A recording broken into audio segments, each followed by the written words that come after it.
most impressive railway station ever built in Canada. Hundreds of years ago, cities were protected by walls, and in order to enter a city, you had to come in through a gateway.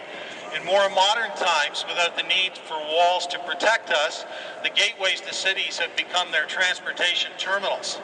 In 1919, the Toronto World newspaper referred to Union Station as the Open Gate. And that was actually the title of the only book that's ever been published about Union Station in 1972.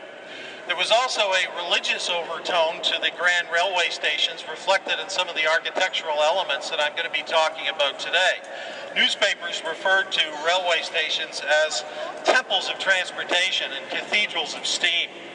Now, the name Union comes from the fact that when two or more railway companies share a passenger station, the combined facility is referred to as a Union Station. When the railway era began in Toronto in the 1850s, there were about a dozen different railway companies. Each, of course, wanted to lay their own tracks and build their own terminal facilities. And if that had been permitted, the whole downtown area would have been filled with railway tracks. And in fact, the extension of the harbor, the waterfront to about half a mile to the south, happened mostly to make way for railway tracks. So it had a profound impact on the geography and the history of Toronto. You know, in Chicago, for example, they had 6 different downtown railway stations. They even had 2 in Montreal, Central Station and Windsor Station. Union Station were also a convenience for passengers who arrived in the city on one railway and needed to transfer onto a train on another railway. If all the railways were in the same building, that was obviously a lot more convenient. When Union Station opened in 1927, this room was actually called the ticket lobby. And then in the 1970s, I guess people thought that name wasn't grand enough, and we started to call it the Great Hall. And of course, that's what people refer to it as today. In 1975, Union Station was declared a National Historic Site, and the plaque commemorating that is right over there, just opposite the barber pole you can see on the way into the West Hall. And it says, "It is the finest example in Canada of stations erected in the classical Beaux-Arts style during an era of expanding national rail networks and vigorous urban growth."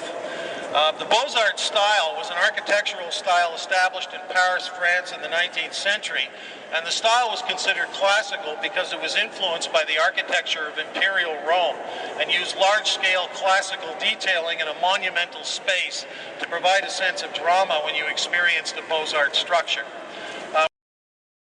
Well, Derek did an excellent job of doing his introduction, but unfortunately the entire tour took a little over 2 hours, so I can't really use his audio for the entire portion.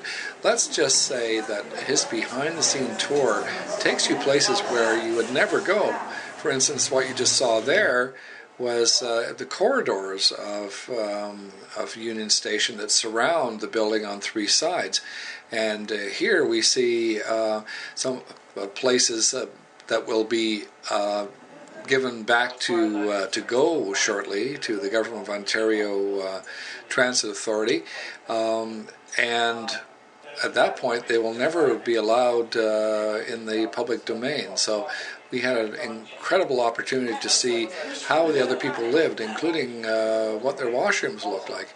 So it's down the corridor, and this particular corridor was used in a film set for a police, the New York City police drama program.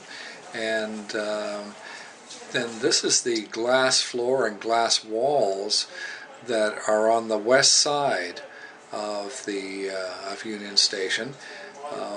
Really quite amazing to be able to stand on that glass and look out over the Grand Hall.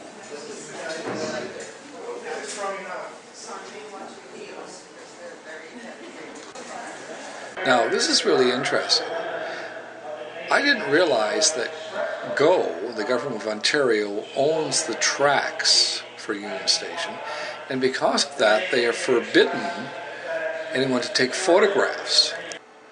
So this is a banned photograph of the train shed, a forbidden photograph of the train shed, a breach of security in the train shred. But not only that, they've now banned any pictures taken in the basement. And just after this was taken, you can probably see the shake, a security guard grabbed me and said, "I'm sorry, you can't take photographs here." Now this is the arrivals lobby, and you can see the number of posts. It's directly under the tracks, and the whole idea was that when people were arriving in Toronto, that they could go directly to the city, and they wouldn't have to come in contact with people who were leaving. And that's where the two sets of ramps come in. You can see above the lit signs there are the departure ramps. So this was a really incredible tour of Union Station, and something I enjoyed thoroughly.